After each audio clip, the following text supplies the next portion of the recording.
Selamat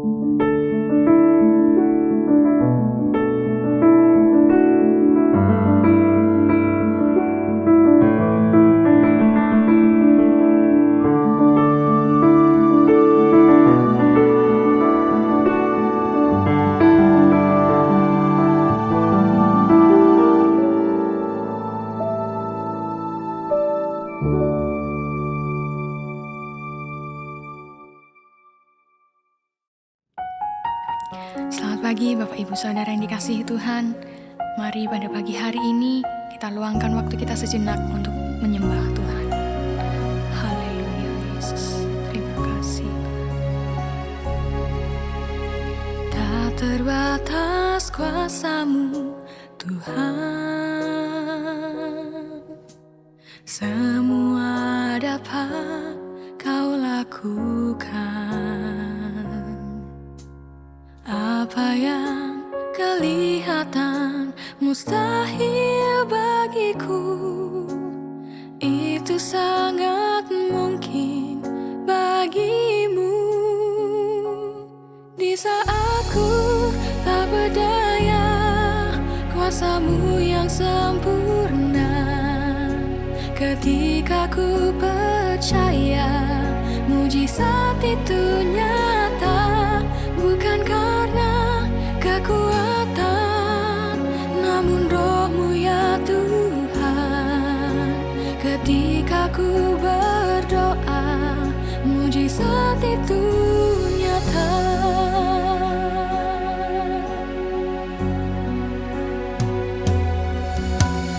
Tak terbatas kuasa-Mu Tuhan,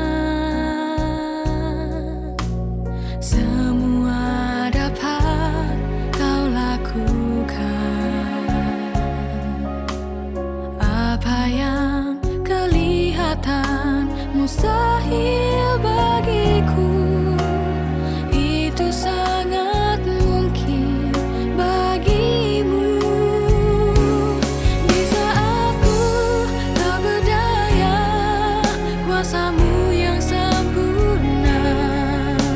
Ketika ku percaya, mujizat itu nyata. Bukan karena kekuatan, namun Roh-Mu ya Tuhan. Ketika ku berdoa, mujizat itu nyata.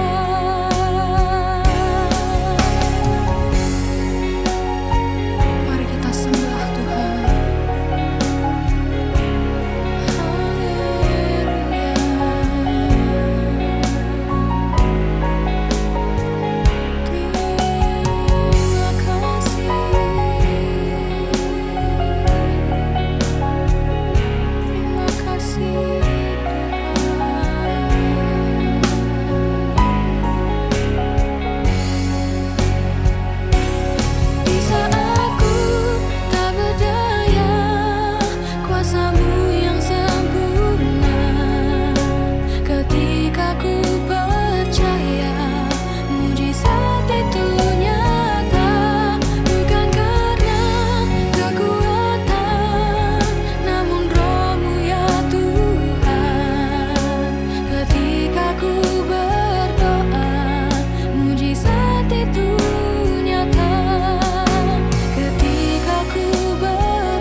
Haleluya, puji Tuhan. Selamat pagi Bapak Ibu Saudara yang dikasihi dan diberkati oleh Tuhan. Salam sejahtera dalam kasih Tuhan kita, Yesus Kristus. Saudara, hari ini kita akan sama-sama membahas firman Tuhan dengan satu tema tentang menjaga hati. Dari kitab Amsal pasal yang keempat, ayatnya yang ke-23, firman Tuhan hari ini. Sekali lagi kitab Amsal pasal 4, ayatnya yang ke-23, demikian bunyi firman Tuhan. Jagalah hatimu dengan segala kewaspadaan, karena dari situlah terpancar kehidupan. Puji Tuhan. Bapak Ibu Saudara yang dikasihi oleh Tuhan, satu pertanyaan untuk kita semua hari ini, mengapa hati ini perlu dan mesti dijaga? Saudara, beberapa tahun yang lalu kalau mungkin saudara ingat, Ada seorang hamba Tuhan senior yang begitu gigih melayani Tuhan. Beliau bahkan punya kontribusi yang sangat besar khususnya di kalangan denominasi gereja kita. Beliau ini begitu setia melayani Tuhan, memberitakan firman Tuhan bahkan sampai di akhir hayat hidupnya. Karena beliau baru saja dipanggil pulang ke rumah Bapa di sorga beberapa hari yang lalu. Sebut saja dengan hormat almarhum pendeta Sam Broadland, atau yang biasa dikenal dengan sebutan hangat Om atau Opa Broadland. Nah saudara, beberapa tahun yang silam beliau melayani di gereja kita, dan beliau mengatakan waktu itu bahwa mengenai persoalan hati ini sudah pernah dilakukan sebuah penelitian dan didapati bahwa kalau seseorang itu hatinya tidak ada masalah di dalamnya, dalam hal ini saudara tidak ada sakit hati, tidak ada iri, dengki, kepahitan, kekecewaan, amarah, dan lain sebagainya, maka hidup orang itu pasti tentram, bahagia, penuh dengan damai sejahtera. Itu dari segi psikis dan mentalnya saudara. Sedangkan dari segi jasmaninya juga ternyata demikian adanya. Karena kalau hati seseorang itu sehat, maka tubuhnya juga pasti sehat. Sebab aliran-aliran darah dalam tubuhnya itu tidak terganggu. Maka jelas livernya sehat, maka tubuhnya juga pasti akan sehat walafiat saudara.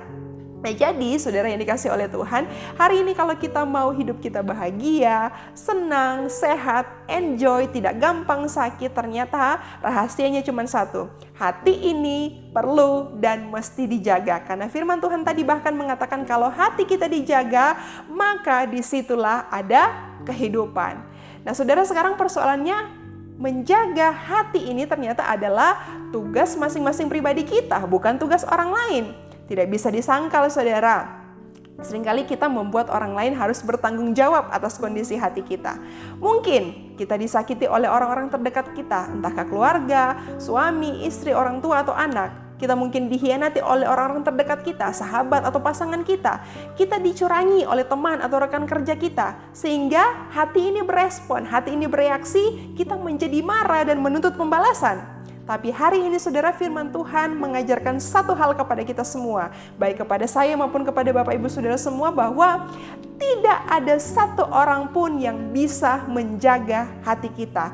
Bahkan Alkitab juga tidak pernah mencatat bahwa untuk jagalah hati orang lain, atau Alkitab juga tidak pernah mencatat bahwa izinkanlah orang lain menjaga hatimu. Tidak saudara, tapi dengan sangat jelas di firman Tuhan dicatat bahwa jagalah hatimu dengan segala kewaspadaan.